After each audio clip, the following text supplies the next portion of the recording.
Oh my. Oh no. This is the moment I found my first ever shiny Pokemon in Pokemon Sapphire. A golden Poochyena. A 1 in 8,192 chance compared to a regular Poochyena. A Pokemon so rare that statistically most people watching this video will have never encountered one, or any shiny Pokemon for that matter, in an older generation Pokemon game. So naturally, I killed him. Not because I wanted to, but because it was the beginning of the game, and I didn't have any Pokeballs yet.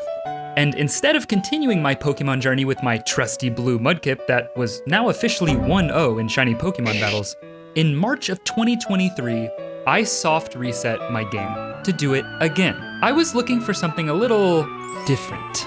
So I battled again, and again, and again, and again, and again, again, and again, and again, and again, and again, and again, and again, and again, and again, and again, and again, and again, and again, and again, and again. Wait, stop right there.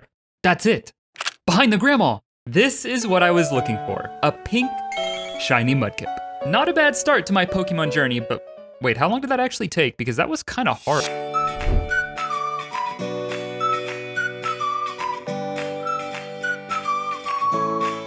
Huh.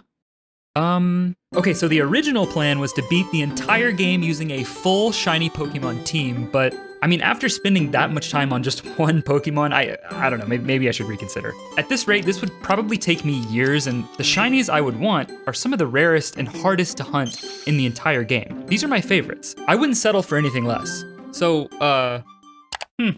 yeah, this is not a good idea. I mean, like, I'm crazy, but I'm not that crazy. Or am I?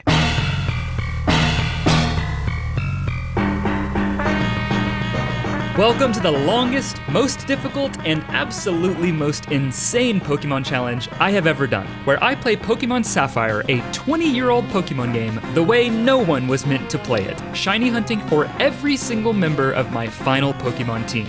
My goal is to complete as many different kinds of shiny hunts as I can in this playthrough, from wild encounters, fossil Pokemon, legendaries, and even the elusive Feebas hunt, one of the rarest Pokemon in the Hoenn region, all with the end goal of beating the Elite Four, becoming the champion, and solidifying my final team into the Hall of Fame in their fully evolved shiny forms. And this is all going to be done on my actual hardware at real speeds with real full odds. I want to see how long it would really take. And the keen-eyed among you may have noticed by now, this is not English. Am I fluent in Japanese? Well, no. I unfortunately don't have my childhood Pokemon games anymore, and these Japanese copies are a lot cheaper than the English copies. And, well, if you've looked at prices of authentic English retro Pokemon games lately, you'll, Oh my god. Okay, I actually haven't looked at these prices in a long time. This is crazy. Yeah, I am busting out the Japanese language learning textbook before I'm paying these prices. I'm sorry. Anyway, geared with my great value copy of Pokemon Sapphire and my pink Mudkip that only took a brisk 263 days to find, we were finally able to start the Pokemon journey I always dreamed of completing. If you've played through the Hoenn region games before, you'll know the beginning is just classic Pokemon. You encounter the textbook early normal type, the bird, the bugs, and you only really get a taste for something rare once you see Wally encounter a Ralts when teaching you how to catch Pokemon. Which, this Ralts can actually be shiny, by the way. You literally just watch Wally catch a shiny Ralts right in front of you that you'll never be able to have. And while Ralts is awesome, and I'd love to hunt it someday, that is not the next Pokemon I'm after today. The first memory I have as a kid of being truly enamored by a Pokemon was in this cave, Granite Cave in Dewford Town, located in the southwestern area of the Hoenn region. And this cave has some freaks. Zubat, Aron, Makuhita, and Abra. I remember seeing this thing as a kid for the first time, thinking I found a legendary or something. Like, it's solid gold, and I remember only seeing it one time among dozens of other encounters, and it teleported away from me before I even realized what was going on. Pretty sure I cried. That was a sad moment. But it wasn't Abra that hooked me as a kid. It was this guy, Sableye, the absolute freak himself. One of the coolest Pokemon that I was so excited to show my friends I found as a kid. A Pokemon Sapphire exclusive Pokemon, by the way, and I was the only one out of my friends that had Sapphire, because everyone else had Ruby, because that one was cooler apparently, but when I showed my friends my Sableye, well, they showed me this, Mawile, a Pokemon Ruby exclusive Another absolutely awesome freak that I was very jealous of, and nobody traded me one. Pretty sure I cried about that too. These two Pokemon were some of my first memories of having a favorite Pokemon, and with me never ending up even getting a Mawile of my own, my next hunt will not just be on Pokemon Sapphire. For Sableye, I'm introducing my second game to hunt on, Pokemon Ruby, to hunt Mawile 2. I'll be hunting both, and I'll let the fates decide which shiny Pokemon will fall into my hands. There was a slight issue, however, here. If you run around in Granite Cave, you are probably not finding a Sableye or Mawile too quickly. You're a lot more likely to see something like a Zubat, Aron, or Makuhita. Sableye and Mawile only start showing up on the lower levels of the cave, with their highest chance of being seen on the bottom floor, deep into the cave system. So if you're just casually playing through the game, there's a chance you don't even see one. And the chance to see one on the bottom floor, where they're most likely to be seen, is only 20%. 80% of the time on the bottom floor, you won't even encounter a Sableye or Mawile. And I'm trying to find a shiny of them? Okay. Didn't it just take me like 9 months to find a pink Mudkip? That, I'm just clarifying here, is a 100% chance to come out of the Pokeball every time I throw it out. Right, yeah, just making sure. That definitely happened. All right. I like seeing the rough math behind things, so I calculated out my effective odds for finding a shiny Sableye or Mawile and the time I could expect to take. At 1 in 8,192 odds, with a 1 in 5 chance to encounter them, I'm looking at an effective rate of 1 in 40,960. And at roughly 300 encounters an hour, playing both games, we're looking at an average of 136 hours to find a shiny. Maybe I don't like Sableye and Mawile anymore, actually. Armed with the knowledge that this would likely now be my new longest shiny Pokemon hunt in my entire life, I needed to find any way to make this easier. And thankfully there is something that does just that. The ability Illuminate. Any Pokemon leading the party with the ability Illuminate will increase wild Pokemon encounter rates outside of battle. This actually makes enough of a difference that it is worth for me to go hunt for a Volbeat with Illuminate first before continuing any future shiny hunts with wild encounters. And despite just an 18% encounter rate in Sapphire and a 1% encounter rate in Ruby, God, that is horrible, it's still worth going for. Even the hunts before the shiny hunts are tough. So I spent the next few hours or so progressing my games, leveling up a bit, and catching a few fireflies. And then the hardest shiny hunt of my entire life began. Full odds shiny hunting really is not for everyone, but there is something special about hunting in a game where the odds are so low. With the hunts being so repetitive and you not needing to pay that much attention compared to a modern Pokemon game nowadays, you really can just relax and shiny hunt during your downtime. After work, hanging with friends, watching some TV on the couch, all the while at any moment there is a 1 in 8,192 chance that... Oh! What the? Yeah, buddy. What the? Dude. No way. Sorry, I was on my couch. Oh my god, my mic. My first wild shiny Pokemon, an Aron. And after realizing I had my mic volume set to explosive, sorry about that one, headphone users, I ran into my first problem. I want to catch him in a Premier Ball for sure. Oh god, I can't read anything. Somehow I managed to put this Aron to sleep without killing him, and threw one of my only 2 Premier Balls and... Please.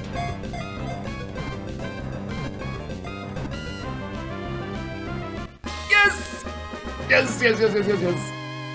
Wow, that did not feel like it took that long. That was like 3 or 4 days, maybe? Shiny Aron. By the way, watch this. This is the coolest part. Look at him, look at him. Boom! There will never be a world I do not name a shiny Aron Aaron. Welcome home, Aaron. This Aaron came only 4 days after my pink Mudkip. And while this wasn't exactly what I was looking for, this is still insanely cool. Anything under odds, especially this quick, within only like a few thousand encounters, is a big win. If I were to rank how I felt after this shiny, this Aron would definitely go into the yeah buddy tier. A good bit above Mudkip, who is all the way down in the oh my god, help me, somebody please help me, what have I gotten myself into tier. Aeron's shiny evolutions are pretty sweet, and Aggron almost made my dream team list. Well, in terms of how good the actual Pokemon is, Aggron would have definitely been a better choice now that I'm looking at it. Wow, these guys suck. So with one of the most common encounters here checked off the shiny list, it was now a question of what do we see next? Statistically, it is still very likely we see another Aeron or maybe a Zubat, and coming to that realization as the weeks began to pass was more and more demotivating. Just because I found an Aeron already or did another 10,000 encounters doesn't actually mean anything. And as weeks became months and I began pushing 15,000, 20,000 encounters, it really started to hit me that I was no closer to a shiny Sableye or Mawile than when I started. This was the first time in this challenge that I began to falter. I actually gave up for a while. I think I may have set the bar too high on this one. I haven't even found my first target outside of the starter. As 2024 now began to come and go, my encounters slowly began to dwindle. Granite Cave was beating me. I just needed to see something, anything to get me back on track.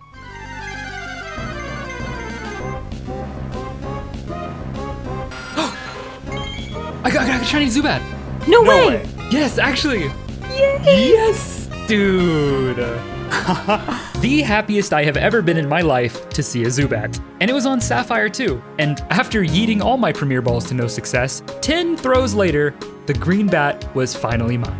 I lost all creativity with naming schemes after this hunt, so I settled for Bat! With 2 exclamation marks because I was very excited. But for taking this long to show up, nearly ending the entire challenge, and making me look for something in a stupid cave longer than I've ever looked for something before, she goes into the tier. I know Zubat isn't a big favorite among people, being one of the more annoying common encounters through many Pokemon games, but come on. Crobat. How can you not like Crobat? And the shiny?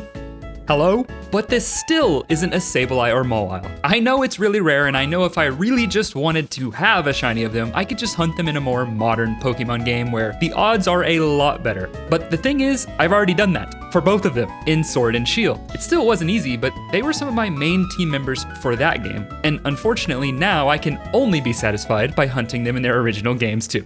By the way, can I just take a minute to shout out my phone for making this video even possible? This is the Red Magic 10 Air, the newest release from Red Magic, the sponsor of this video. Red Magic is always open to supporting my craziest journeys, and I can honestly say I have been using their products every day for years now, for literally all of my mobile gaming endeavors. With how demanding games are getting nowadays, it is incredibly nice to have a phone that can actually run games at their highest settings and absolutely crush it. But their newest release here actually really surprised me. The Red Magic 10 Air looks pretty sleek and modern and really thin, and yet it still runs everything I throw at it amazingly. How they put all this power into something this light, I still will never understand. The AMOLED display is incredible, and I will never get tired of seeing smooth 120Hz screens dropping no frames. It's nice. Do I need a Snapdragon 8 Gen 3 chip to play old school RuneScape? Probably not, but with a 6,000 mAh battery, I'll be mining this rock for days, baby. The Red Magic 10 Air really is a breath of fresh air. Sorry. If you've been looking for a better priced phone than the flagships out there that can run all your favorite games while still being practical and sleek because you're classy like that, definitely check this one out. Use my link in the description to find out more or get one yourself. Thank you again to Red Magic for sticking with me through all these journeys, but for now, let's get back to the video. So we have now crossed off both of the most common encounters in Granite Cave, with no repeats, which is great, until you start to think about it. There is now a 70% chance to get a duplicate shiny, and the shinies barely pop up to begin with. This was not motivating for me. It is really hard for me to express the amount of time actually passing in an edited video, but that Zubat was genuinely months of my real life time. Granted, I'm not playing all day every day, but it is truly wild to feel how long full odds shiny hunting can take sometimes if you're unlucky. And it was around this time I started to think of other possibilities. I really do like Aggron and Crobat. They're some of my favorites, and I could just use them for my dream team instead. I could move on right now, advance so much farther forward, but I stopped myself. I ended up choosing a third option, to come back to Sableye and Mawile later. I think I just needed something new, a fresh area to hunt in. And that might just have been the best decision I could have possibly made.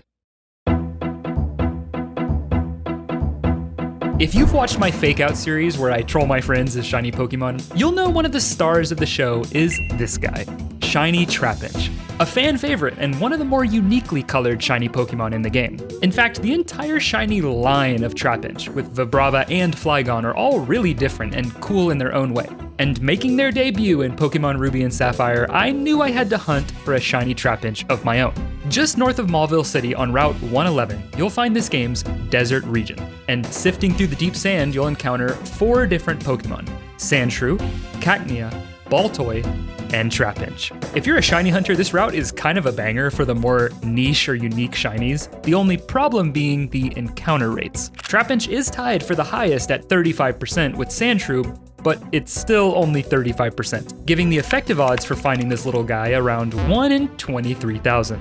That is not great. Not to mention there is a constant sandstorm going on every single battle, meaning even if you turn your animations off, you're still clicking through an extra layer of text each fight, which slows things down kind of a lot. But if I do find a shiny and it ends up being something else, I genuinely think I would be excited to see any of these other shinies. They're pretty cool. So with this brand new scenery around me and my motivation refueled to the very top, I began searching the sands on both Sapphire and Ruby, hoping to break the crazy unlucky streaks I have had twice already. And well, to say I got lucky here would be an understatement.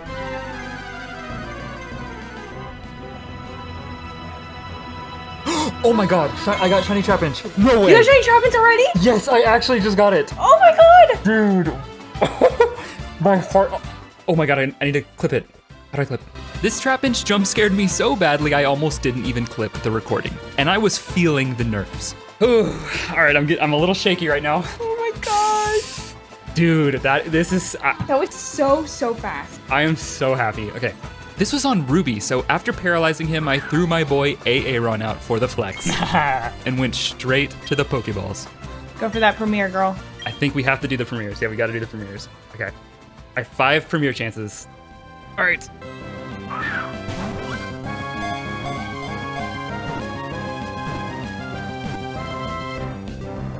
No way! On the first one! The one and done. Within a day of starting my Trapinch hunt, it was already over. And after catching her in a premiere ball and naming her accordingly, I was already moving on to my next team member. This couldn't have been more than 1,000 encounters, and what a crazy shiny to get lucky on.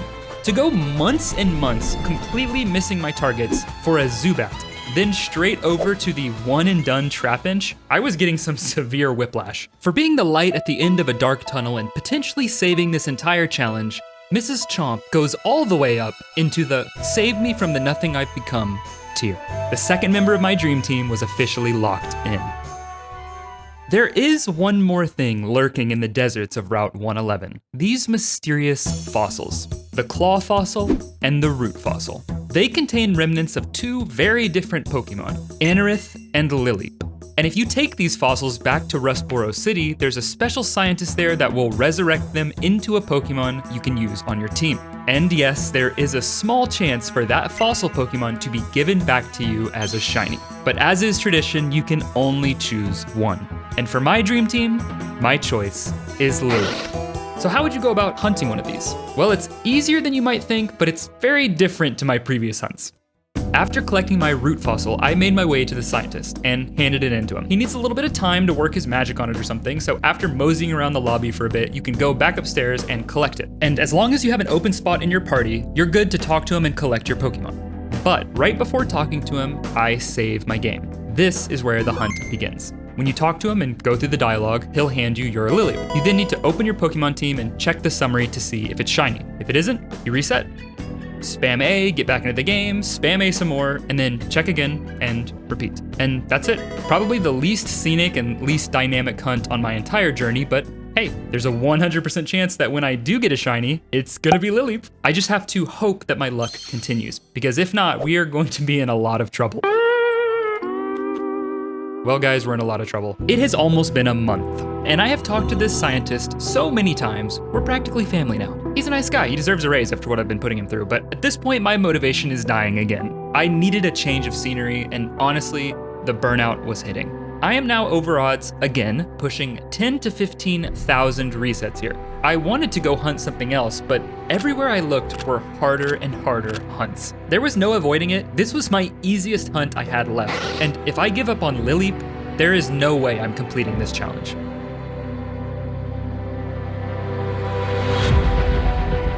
One day, while hunting for shiny Tandemaus in Pokemon Violet, I thought to myself, you know, I've never really tried hunting on Pokemon Sapphire alongside my Scarlet and Violet hunts. So I booted up the game to continue the dreaded Lileep hunt I had been pursuing for over a month now. And despite the scuffed setup, it worked decently well. So I guess I can just spam A while doing the picnic. This isn't bad. Oh wait, this is gonna be confusing with multiple controllers. Oh my god, oh my... No. It's on Sapphire! What? Dude, I am shaking a little. This is so cool. Look at this. Everyone's green. The green plant was finally mine. And because this Lileep came literally one encounter after my setup looked the most scuffed it's ever been, he proves the theory that scuffed does equal stuff. Ah, dude. And with a huge sigh of relief, I was finally able to save my game again after nearly a month of resetting. And we have amassed so many hours played so far, and this is not including the reset hunts I've done at all. Since I'm constantly restarting my game, this 342 hours is just representing my active shiny hunting time, and I don't even save after every session. So the actual number is, I'm gonna be honest, I'm not even sure I wanna know. We're officially halfway to a team we can finally train up and take to the Elite Four. Well, we're not really halfway, more like a cute little start into the journey, because my remaining hunts are some of the most daunting shinies to find in the entire game. This is Route 113, located east of Fall Arbor Town, and there is not a lot going on over here. You might remember it being the route that has the sooty grass that clears up when you run through it, which is satisfying, but it's also the route that 70% of the time you encounter a Pokemon, it's gonna be a spin down. And on this route, we are in fact after a green shiny, but no, sorry, spin down, not you. This route, we are after Skarmory, my top 1 favorite flying type of all time. My favorite Hoenn bird Pokemon. Except not really, because apparently Skarmory was introduced in the Johto region. I apparently never knew that. I have been telling everyone Skarmory is my favorite Hoenn bird for years, and apparently just spreading misinformation for fun. Well, I don't care. Skarmory's going on my Hoenn dream team. Try and stop me. You can't, I already posted the video. Well, there is one thing really trying to stop me here, and it is Skarmory's abysmal 5% encounter rate.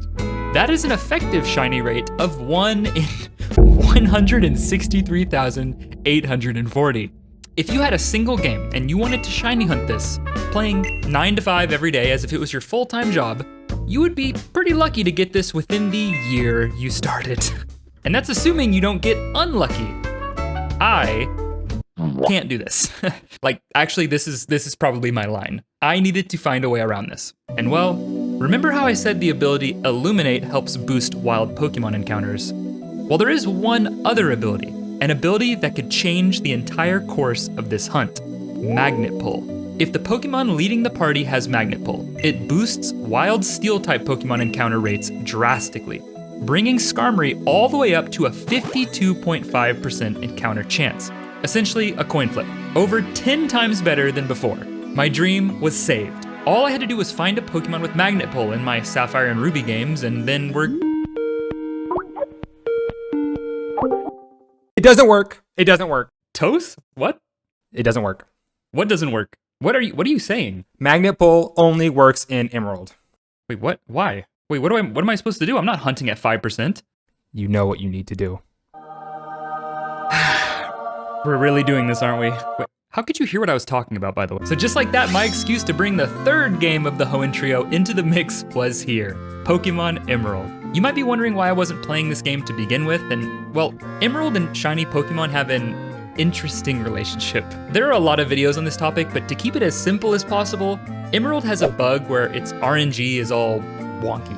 Basically, you can't really do soft reset hunts efficiently, but for this Skarmory hunt, it's totally fine. So I booted up my copy of Pokemon Emerald, grabbed the nose pass with magnet pull, and set off to Route 113. And on the way there, I realized there was actually one more little piece of tech I could do to boost my odds on this Skarmory hunt even more, the repel trick.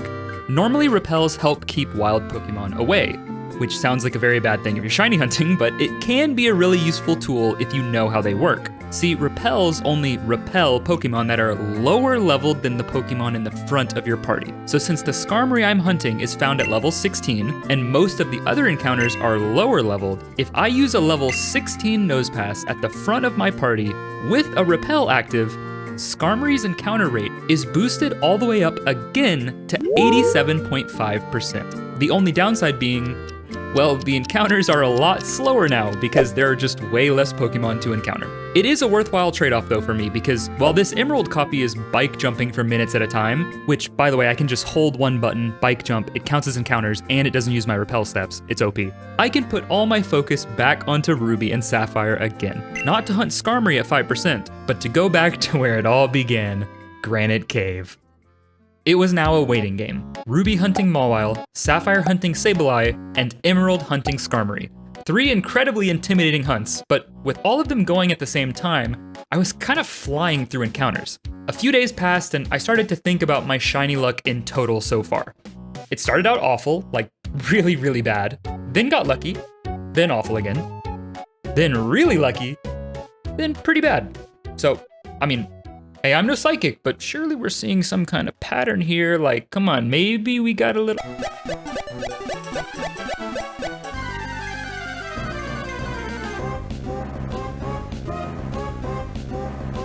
Ooh! That's great! Oh... Statisticians around the world hate him. He has figured out the pattern of randomness. The shiny Skarmory jump scare while in the middle of watching a show with my friends, and oh my god, I was excited. Had to pause Arcane, watching Arcane Season 2, just started, pretty good. But this is better. I think this might just be a Premier Ball angle. 21? Yeah, I think we do it. It's always really nice to know you have more than enough of your favorite Pokeballs when catching shinies, and with how everything's been going, I knew this was gonna be smooth sailing from here. No. No. Come on. What? This is the hardest freaking... Okay, I need to be careful that it's not gonna like struggle or something. Dude! 1. Ah! Not looking good. All right, last Premier Ball. It's probably GG, but... Please! Surely the netball. Oh wait, the netball is the cool looking one. Wait, this looks awesome. Shocking. All right, 9 netballs. That looks so freaking cool. Please catch it. I want this more than the Premier Ball. Please. Dude, this is the hardest Pokemon to catch in the game. I'm not gonna look. That was stupid.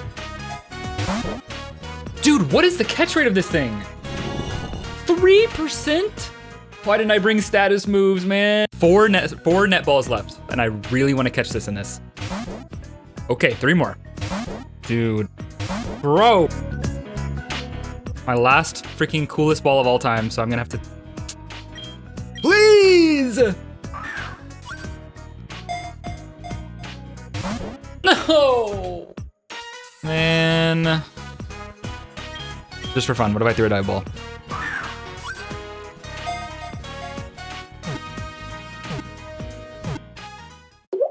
That's crazy. That's probably the dumbest thing I've ever seen in my life. Okay, well. Skarmory to dive ball. Wonderful. That is so stupid. Well, I never thought I would say this, but I think catching that Skarmory was actually more painful than hunting it at full odds. I named him Jace, and my new dive ball bird was officially on my dream team. Completely under odds. Jace, despite all the struggle, goes all the way up into the 30-second tries the charm tier. And just like that, there are only 2 spots remaining on the team. The 2 hardest spots of the entire challenge. The 2 shiny Pokemon I still wasn't fully convinced I would even be able to find. We're back. Tried to avoid it, procrastinated it, but we're back. Granite Cave BF2. It's been over a year since I've started this challenge at this point, and with how up and down my luck has been, I was really not looking forward to coming back here. I just knew my next shiny would take me weeks or months again, and... Oh! I just got a Zubat! No, wait. Another What Zubat? the? What? What the heck? I'm getting so lucky. This Zubat being just a few hundred encounters after I found my Skarmory, I was feeling like my luck was finally turning around. I don't think I could ever be upset seeing a full odds old gen shiny Pokemon. Like, they take so long and are so rare, and despite this being my first duplicate shiny of the challenge, even the second green Zubat is special to me. So I threw her in the PC where she'll sit for the rest of her life, and got right back to it. It's worth pointing out that now that I'm at 4 out of 6 Pokemon for my team, my daily playtime has gone up a lot. Beforehand, I was playing maybe a few hours a day, off and on, some breaks here and there, you know, relatively healthy. Now, we're pulling gamer hours. Weekends, we're grinding. Work, we're grinding. Touching grass? Yeah, sure, we'll do a little of that, but we're still grinding. So when an entire month goes by, pulling hours like this, it really hurts. I can definitely see why modern Pokemon made shiny hunting so much more accessible for people, because this freaking sucks. But one fateful day, while watching Shrek with my friends Toast and Mimic, something happened.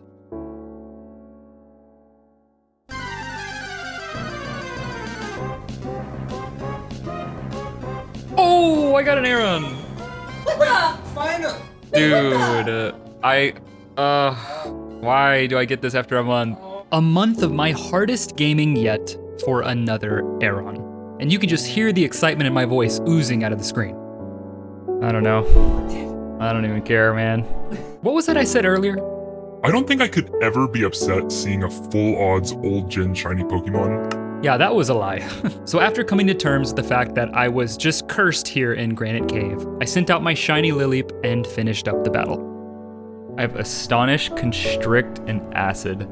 This is Astonish. Will this kill him? It'd be kind of funny if he died.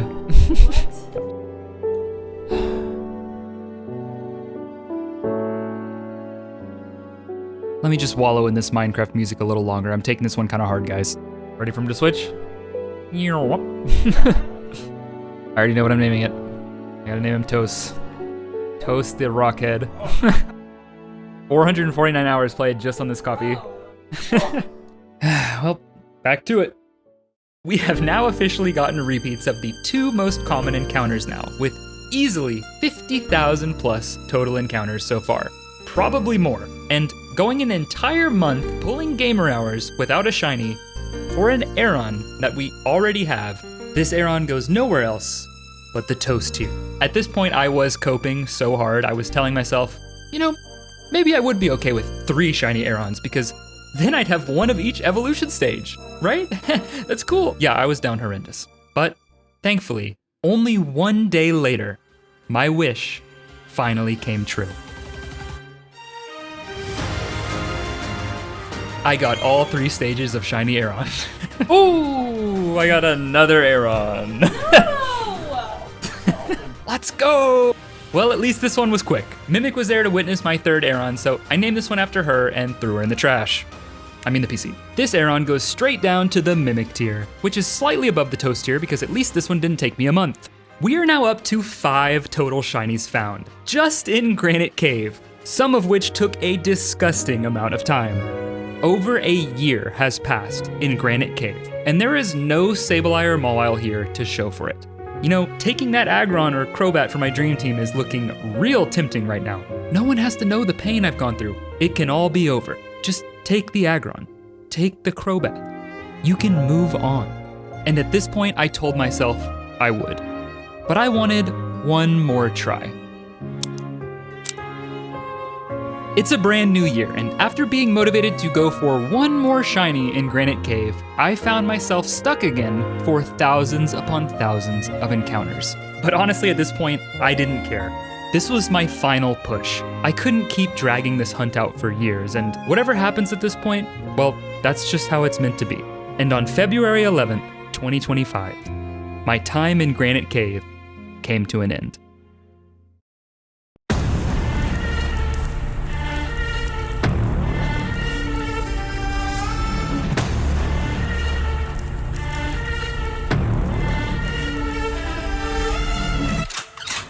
Yes. No way! Oh my god! Yes! Oh my god! Dude! Winner! Actually got Mawile. I actually got Mawile. I don't know if this is my bias from hunting it for nearly 2 years, but this shiny looks so good in this game. I had to pace around the room for like 5 minutes with my friends watching me just to calm down and not accidentally press run or something. Also, if you think I am even touching this Pokemon with an attacking move, you are absolutely out of your mind. Nothing will ruin this for me. And thankfully, my Pokeball of choice for this shiny has a pretty good catch rate, the Repeat Ball. That is Drip. That's cool. Oh my gosh. Come on. Yes, sir! That was a great use of my time in life. Do I wish I found this Mawile faster? Yes. But guys, I am not sure if I have ever been happier to see a shiny Pokemon in my life. And this pink Mawile goes nowhere else except to the absolute top. This was cinema. Because my friends and I were in our peak Balatro addiction phase during this hunt, I named my Mawile Joker. And after a few minutes of celebration, I was snapped back to reality. I had 5 members of my shiny dream team. I can actually play the game again. Granite Cave, I'll see you again someday. Maybe like 15, 20 years? It's time to go fishing. Feebas is known to be one of the most elusive non-legendary Pokemon in the entire game. Most kids growing up didn't even know this Pokemon existed, and even if they did, the majority of them had no clue how to find it. I definitely didn't. All we really knew was that fishing on Route 119, sometimes, very rarely, you could just randomly find a Feebas. So, what's the encounter rate? Surely we know nowadays. And yes, we do. It's 0% in about 99% of the tiles on the entire route. That's right, Feebas can only be found on 6 specific tiles across this entire river, and it can change every single day. But even if you do manage to stumble across a rare Feebas tile, it's still not guaranteed. There's only a 50% encounter rate, with the other encounters being Magikarp and Tentacool. And not to mention, these are fishing encounters, meaning you have to cast your rod, wait for the text that says something got hooked, and click A to reel the rod in quickly. Otherwise, if you're too slow, you lose the encounter. And then half the time, you won't even get a bite. And that is for a regular, non-shiny Feebas. Why am I doing this to myself? Okay, let's look at the positives. There is an ability called Sticky Hold. If you have your Pokemon like Gulpin, for example, leading the party outside of battle, you have a significantly higher chance to hook fish while fishing. Awesome. That already will help save a ton of time in this hunt. Hello? It doesn't work. What? Are you kidding me? Okay, so the abilities don't work. That's fine. Hey, it's not so bad that I need to move over to Emerald to hunt, but maybe there's another shortcut we can find here. While researching for this hunt, I came across this Feebas tile calculator, where supposedly if you enter in the correct relevant information to your game, it can spit out exact tiles that Feebas may be located in your exact game that day. Wow. That could save hours, dozens of hours. So I tried it. I booted up my copy of Emerald to test. First, I needed to find the trendy phrase. Back in Dewford Town, there's a guy that will tell you 2 separate words. Enter those specific words into the calculator, followed by your trainer ID, and I apparently found my Feebas spots already. But I still wasn't convinced. I wanted to see firsthand if this really works. So I went fishing. And on the first attempt, on the first spot, it actually worked. This is out of my scope to explain how this actually works, but all that was left was for me to boot up my Sapphire and Ruby, head over to the guy who says weird words every day, plug my numbers and words into the calculator, and bam, it's time to go catch a Feebas. So with a smile on my face and the thought of a purple Feebas filling me with determination, I surfed over to my first Feebas spots and... Okay, I mean, it's a 50-50 encounter still, so just getting a little unlucky.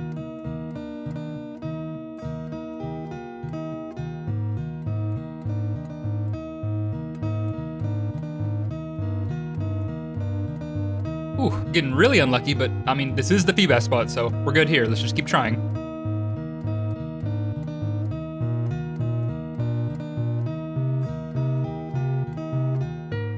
Guys, I don't think this is a Feebas tile. I tried everything. I tried every spot. I tried the backup spots. I tried the backup spots to the backup spots, and nothing. Apparently, sometimes it just doesn't work. Also, if you ever manually change the trendy phrase with this guy yourself, it can permanently mess this calculator up for your game. And since my game is all in a language I can barely understand, well, odds are I may have just done that without knowing. Should have studied harder, apparently. So I hope this little segment helped some of you out there to find a Feebas or maybe start a shiny hunt yourself. Me though, apparently I'm doing it the hard way. It took a few hours, but our first Feebas was found. The start of the final hunt and one of the most ambitious shiny hunts I've ever done. Happy over odds day, everyone! We're officially over odds again for a shiny Pokemon. No Feebas, no Tentacool, not even a Magikarp. Surely we don't get horribly unlucky again, right guys? Right? Please? And it has officially been a month. Again, of fishing every single day. I have been so dedicated to finishing this dream team, I have not uploaded a video in months. My responsibilities are falling out from underneath me. All my free time is dedicated to this fish. People literally think I have died. Guys, I'm not dead, I'm just unlucky. And an idiot. I can genuinely say this is the hardest I have ever shiny hunted for anything in my life. My encounters were flying, I was playing any chance I got, and this Feebas hunt became my #1 longest dry streak in all of Pokemon for a shiny. Not just for Feebas, I wasn't getting anything. At this point, I wanted to finish so badly, I was taking my scuffed laptop recording setup everywhere I went to keep hunting and not miss a shiny. And as I crossed the 30,000 encounter mark, I brought over my friends Toast and Mimic and asked them what they thought was gonna happen next. Okay, I've got Mimic and Toast with me. I'm gonna get official predictions. Toast, what are we thinking? What is the first shiny gonna be? Is it gonna be a Feebas or is it gonna be a Magikarp or a Tentacool? I need the official prediction. Official prediction, there is no universe where it's not a Feebas. Okay, Mimic? I also think it's gonna be a Feebas. Well, you heard it here first, guys. I better not cut to another Pokemon that's shiny or I'm gonna be mad. I got, no, dude. No! That is so troll, dude. It's been a month. It's cool. Okay, it's so cool. It's cool. It's cool. It's cool. It's cool. Oh, the coin flip has failed. The coin flip has failed. That looks really cool. I am angry though. I have become a master fisherman. Literally level 99 fishing with how much fishing I've done trying to catch this freaking Feebas, and now it's no 60k. It's no 60k. Let's catch him. I literally forget which balls these are every single time. How about we just catch it in a regular Pokeball? Because red Pokeball, red Gyarados, talk to me. Come on. We didn't get it for free in this game. It's cool in this game, guys. It's cool in this game. Come on, cut me some slack. This is a cool one. Right, guys? Right? This is cool? Right? Anyone really expect anything else the way this video has been going? One of my longest dry streaks for a shiny Pokemon, broken by a Magikarp. At least we get to watch it turn gold. Ready? I have the perfect name for this Magikarp. Why does this happen to me? All right, well, see you guys in another 2 months. Why, after all my years of luck, does my unluckiest streak come in the games that already take the absolute longest to hunt? Why, Magikarp? Why? Answer me! I had a nice night's sleep after catching that Magikarp, and I had a long think. Most people would have given up by now. Most people don't even make it this far. I am so close. Feebas is the most common Pokemon here on the right tile. And I don't know how to describe it, but I think that Magikarp built up some sort of rage inside of me that I was able to transform into pure, unfiltered motivation. And after cramming nearly 15,000 more fishing encounters into the books in a streak of gaming I can only describe as unhealthy and unhinged, something finally happened.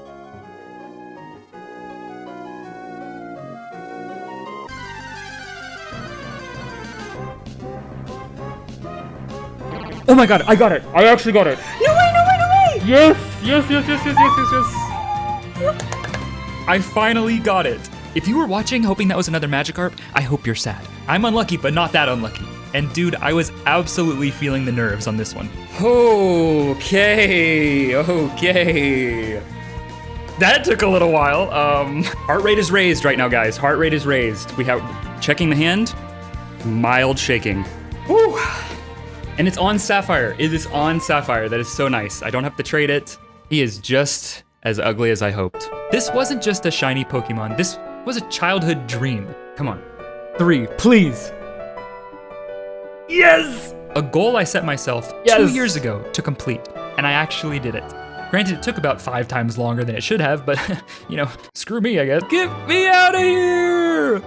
Woo-hoo! I was so excited I found the absolute Sigma male fish himself that I immediately called Toast on Discord, unprompted, shared my screen, and just waited to hear his reaction. You know what this is? Oh my, no way. Oh, Sigma. Sigma! It's real. Dude, what? And well, now that we've got our 6th shiny team member, I guess that means we're officially all done with new shiny Pokemon and reactions this video. Unless? I was so excited to finally trade all of my Pokemon over to Sapphire and to see all of the shinies on one game, together. I couldn't even remember how many I found, it had been so long, and once I got them all together in the shiny box, it really set in. 12 full odds shinies, all with their own unique story attached. Granted, some of those stories made me a little bit angry, I'm looking at you guys, but overall I was so happy. And, wait, what am I doing? I haven't even beaten the game. As I took my first few steps into the later half of the game and took on my first rival battle with my full team of Pokemon I've spent 2 years hunting for, I lost. My team is trash. Everyone is underleveled, unevolved, and has horrible moves. I think it was about time to go on the biggest full odds shiny evolution arc of all time. First, an honorable mention to my OG shiny Zubat, Bat. I evolved her earlier on, but she really carried me through a lot of the early game. She didn't make the dream team this time, but she'll always have a special place in my heart. Then it was Chomp. Trapinch needed to grow some wings, and finally at level 35, she became a Vibrava. One of the coolest middle evolution shinies you don't see around that often because, well, everyone always wants to get right to the absolute beast, Flygon. She has grown up so fast. I am so proud. Up next on the block is Lileep, who still hasn't been nicknamed, by the way. Since I didn't get the option when I found them to begin with, I've been waiting for something to speak to me. I needed a powerful yet defensive name for a plant this thick. Good lord, Cradily is looking meaty. That's a pretty good name, actually. Let's keep that one on the back burner for now. I took a break from training my team to progress through the story a little more, and throwing out my insane shiny team against these trainers just never gets old. Can I just say this scene of Flygon and Mawile taking on the double battle psychic gym leader is just so raw. They are so cool. Playing through the story made me realize that since I was using my all new shiny team, I didn't have any Pokemon that knew moves that would actually progress me through the story. Moves like Strength, Rock Smash, Cut, you know, those moves. But I didn't want to teach those to my dream team members. They deserve better than that. I needed a throwaway Pokemon to just slap them onto and, well, perfect. I never thought I'd see the day where a full odds shiny that took me a month of hunting became my HM slave, but shout out to Toast, the real carry of this Pokemon Sapphire run. Couldn't have done it without you. It was such a breath of fresh air being free from the shiny hunting grind. With how much fun I was having just playing through the game, I can't possibly imagine being tempted to hunt for any more shinies. Why would I? I already have 6 team members. Like, there is absolutely no way I'm gonna hunt for, any more shiny, absolutely no way. I I'm not gonna shiny hunt for Kyogre. I already finished. I know it's pink and it's cool. I really shouldn't. Nah, no, I'm not doing this. I'm not doing this. This is stupid. Okay, I'll only do it for one day.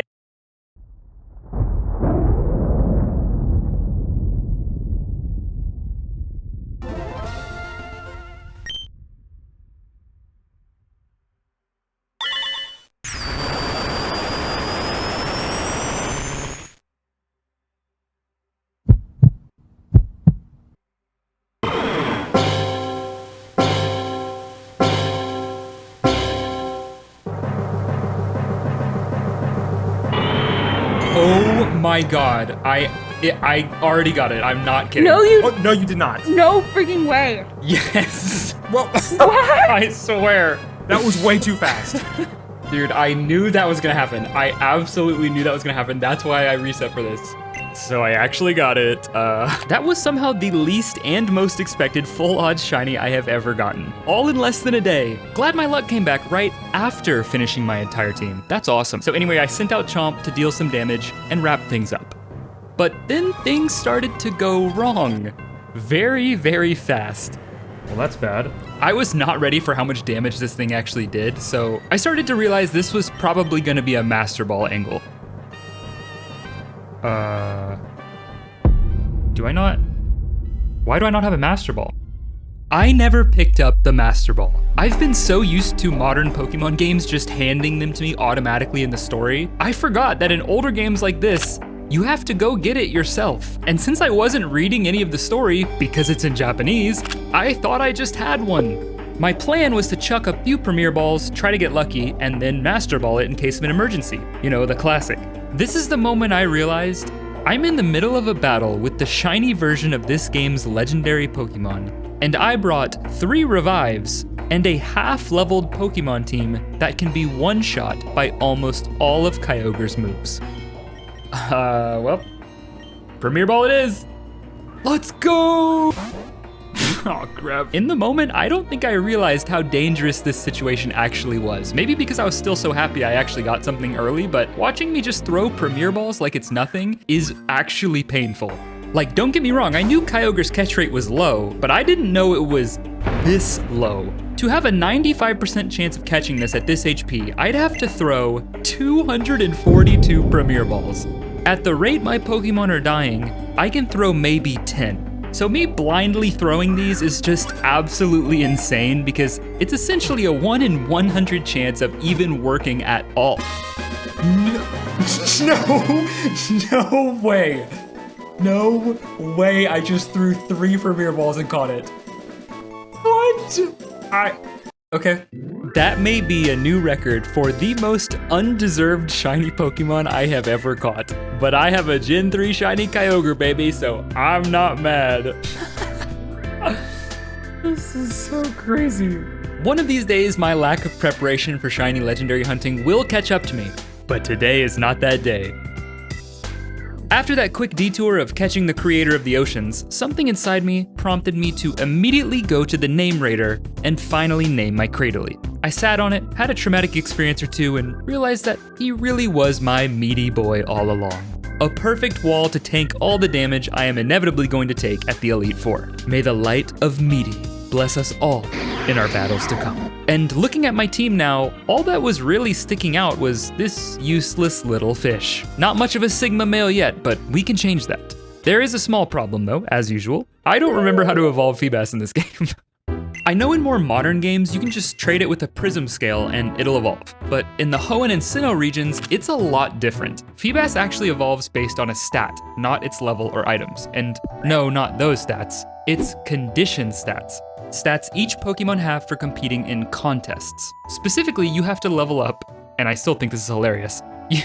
You have to nearly max out its beauty stat to evolve it. The poor guy can't catch a break for just being ugly. But how do you even level up condition stats? Do you just make it knock out beautiful Pokemon over and over? No, but that would be funny. It actually has nothing to do with battling at all.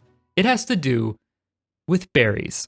Little did I know what I was getting myself into when deciding I wanted a Feebas on my team. Just when I thought the grinds were finally over, I'm slapped in the face by the ugliness of this fish, and now I'm soft resetting my game for a freaking berry. I'm looking for a corn berry, a very rare berry that is one of the best ingredients to help level up beauty stats in this game, by feeding your Pokemon Pokeblocks. It's like a protein or a zinc, but just to help you not be ugly. And you don't have to use a cornberry, but I followed a great guide recommending it that I'll link below that seemed the most straightforward to follow because I didn't want to mess anything up, especially with my game being in Japanese. And yes, apparently you can actually mess this up, like really badly, as in making it impossible to evolve your Feebas at all. Condition stats work like EVs, meaning you can level them up, but only to a maximum total. So if you use low-leveled or incorrect Pokeblocks and spread your stats too thin, your Feebas will never reach max beauty because it's too full from eating Pokeblocks. So I would literally have to go shiny hunt another Feebas, and God, please do not make me go back. So to get my berries, I soft reset at the Berry Master on Route 123 for a 10% chance that he'd give me a cornberry. And as is tradition, I went over odds for a berry. But we finally got one. Let's go! Too bad in order to max out Feebas's beauty stat, you need 8 cornberries. And the Berry Master only gives you berries once a day. Thankfully though, you do not have to come back to the Berry Master every day for 8 days straight.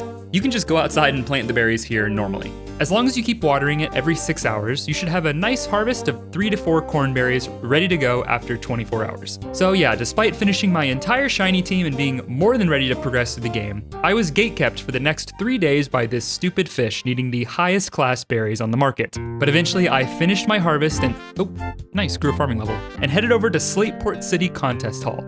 This is important because in order to make Pokeblocks, you first need to get a Pokeblock case, which can only be found by talking to this girl here.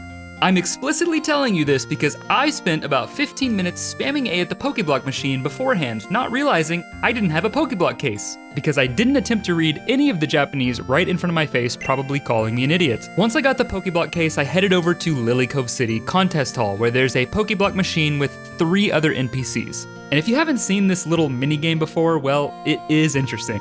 Basically, you throw one berry of your choice into the machine. So for me, my cornberry, along with your Pokeblock making NPC friends. And you just need to click A at the exact time the arrow spinning matches up with your arrow. If you time it perfectly, you get a double circle. If you get close, it's a regular circle, and if you miss, apparently I really let my team down the first round. Oh no. But it doesn't actually matter. I'm pretty sure no matter what you do, you'll still get the correct Pokeblock to evolve Feebas, even if you do literally nothing and make everyone else do all the work for you. But that's not how I roll. For the next 7 berries, I was adamant on timing everything as perfectly as I could. This Oji-san beat me the first time, but now I'm taking this old geezer down. Nice reaction time, Gramps, you freaking loser. After beating that old man into the dirt, I had my 8 Pokeblocks. All I had to do now was to feed them to the Sigma fish himself and watch his beauty blossom. Well, he's still ugly, but the stat is really high. And finally, after leveling just one more time, arguably the best glow up in all of Pokemon commenced.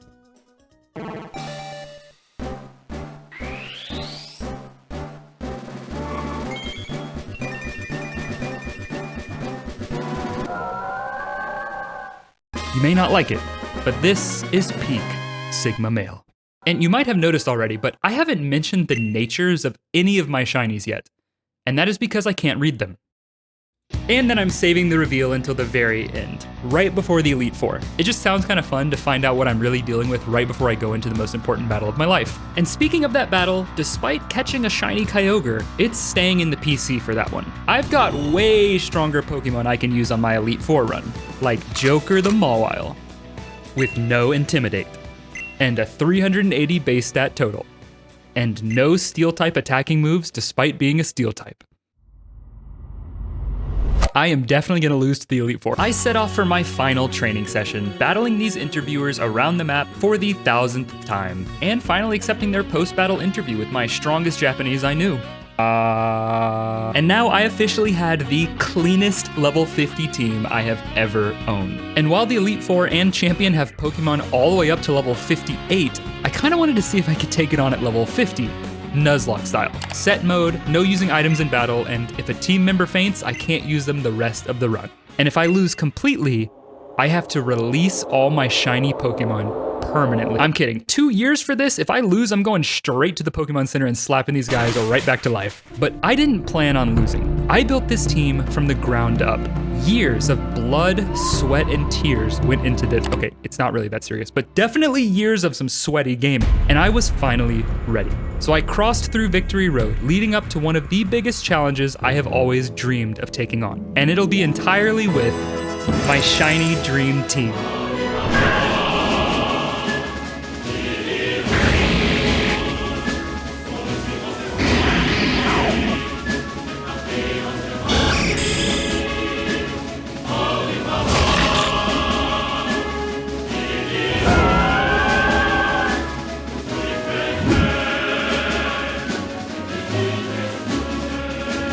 There's no turning back now. I've only got one shot at this, and I will not be defeated after this long.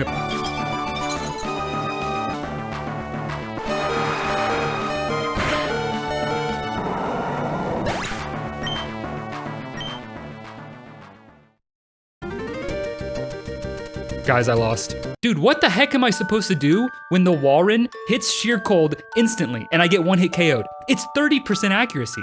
I also got frozen multiple times by Ice Beam, by the way. Multiple times. 10% chance. Like what? I don't remember getting owned this hard as a kid. That's just unlucky, guys. You would have lost too in this situation. Don't lie. I'm not bad at the game, guys. I promise. Okay, yes, the level 50 team was a little ambitious. Anyway, after a little more training and preparation, still without overleveling, now I was ready. But any more losses probably means I'd be overleveled for any future attempts, and I did really want to beat it the hard way. This was genuinely my last shot to win the way I've always wanted to.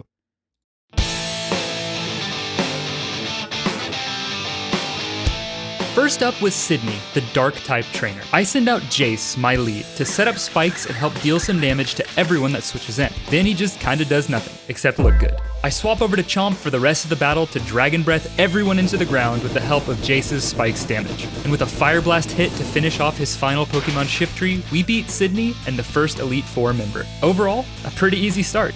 So far, I'm feeling good, and up next is Phoebe, the Ghost-type League member. I lead with my boy Joker to deal with her Dusclops, and he immediately gets confused and then punches himself in the face. Ah, classic Joker. Such a little goofball. Dusclops decides to set up a future sight, and then Joker does a little oopsie again. Classic Joker. Such a silly guy. Finally, I get a crunch off and crit this Dusclops back into the Shadow Realm. I wasn't even worried about my HP because all the Dusclops was doing was using future sight anyway, and then Phoebe makes her first mistake. She sends out another Dusclops. Did she not see what just happened to the first one? Amateur mistake. I'll just... Oh. This one knows Earthquake? Joker is dead. And I officially spent 1 year of my life shiny hunting him for him to crunch one Dusclops and then die. Rest in peace, Joker. At least you looked really cool. I then proceeded to sweep the entire rest of the fight with Pink, as I slowly realized that I could have just done this the whole time and Joker died completely in vain. I am not a Nuzlocker. With Phoebe out of the way, we approached my absolute worst nightmare, Glacia, the Ice-type trainer. This is who ruined my flawless run with the most disgusting combination of freezes and sheer colds I have ever seen. And with one of my Pokemon already dead, I was coming in at a nice little disadvantage. But I had a plan this time, and it involved the hidden superstar of my shiny team, Meaty. Wait, but Noki, Meaty's a grass type. You're gonna get owned by all these ice moves. Yeah, that's what you'd think.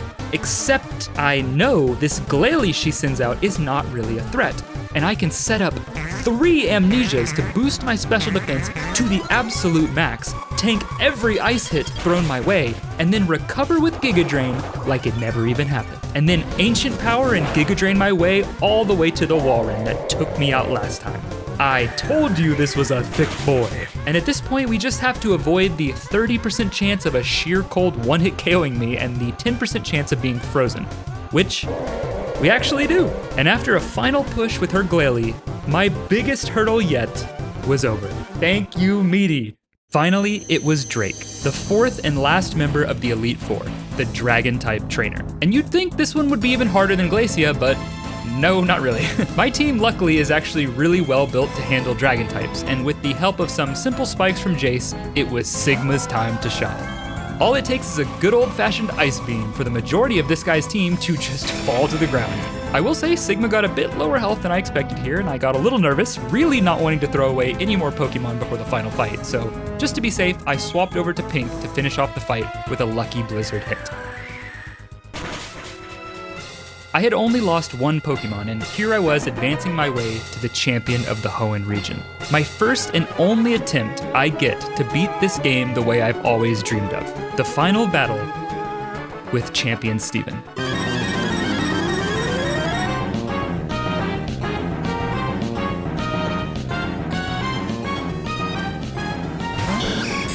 Of course, I started out by absolutely flexing on him with my shiny Dive Ball Skarmory. Nice regular Skarmory. Loser. And after throwing spikes at each other like a bunch of little idiots, we took some chip damage and roared him out to hopefully get a better matchup. And we did. Steven seems to just be copying my dream team, but I throw a few steel wings at him and almost finish him off. So close, but then things go bad. Cradily goes for an ancient power and gets the 10% chance to boost every single one of his stats. No way. Then after a full restore, I realize I am now against a full health Cradily that is meatier than mine could ever dream of being. And after hitting myself in confusion 3 times in a row, this battle was already starting to fall apart. And at this point, I couldn't risk switching another Pokemon in. If this Cradily Giga Drains any of my water types, I am just dead. So I made the decision to put Jace to rest. I was in a tough spot now. I decided to swap in Chomp to see if a Stab Earthquake would do a nice sizable chunk, and uh-oh, I've made a mistake. My Chomp does not do enough damage. I wasn't sure if I should have swapped out at this point, but I tried a few more times to no avail, hitting myself in confusion and eating a huge Giga Drain that actually killed me. Chomp was dead. I swap in Meaty for free because this is literally the only thing I can survive with at this point, and realizing I probably should have done this sooner, I quickly set up a Toxic and try to start boosting my special defense ASAP. And through the grace of the Meaty Man himself, he survives. All I have to do now is Giga Drain and heal myself up, and oh, I'm out of PP. Bye, Meaty. You carried the weight of the world for me. I will never forget you. All that's left is the Pokemon that started my journey and the Pokemon that ended it, Pink and Sigma. I send in Sigma and pray that he outspeeds despite the ancient power buff, and he doesn't. But we get really lucky and Cradily decides to confuse Ray instead, thank God. And with another stroke of luck, we manage to get an Ice Beam off, and the spirit of Meaty finishes off the imposter with his Toxic from beyond the grave.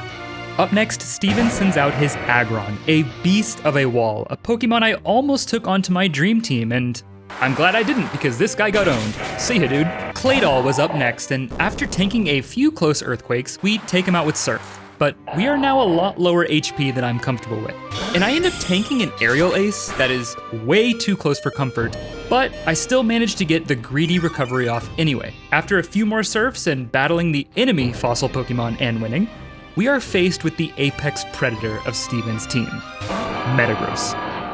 He outspeeds my Milotic and hits me with a pretty big Earthquake, and then manages to not only survive my Surf, but heal up from his Citrus Berry enough to where my only option now is to watch Sigma crumble.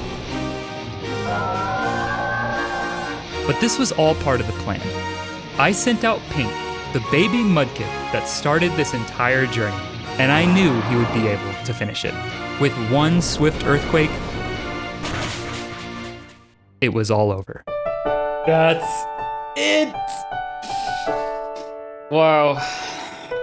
We did it. The culmination of over 2 years playing in my favorite Pokemon region has led to this moment. I really accomplished something so few people have, never gave up, and did it all with my absolute favorite Pokemon. And seeing each of them pop up one by one in the Hall of Fame, it was honestly surreal. Did I get unlucky? Sure. Did half my audience think I died in the process? Yes. But was it worth it? Absolutely.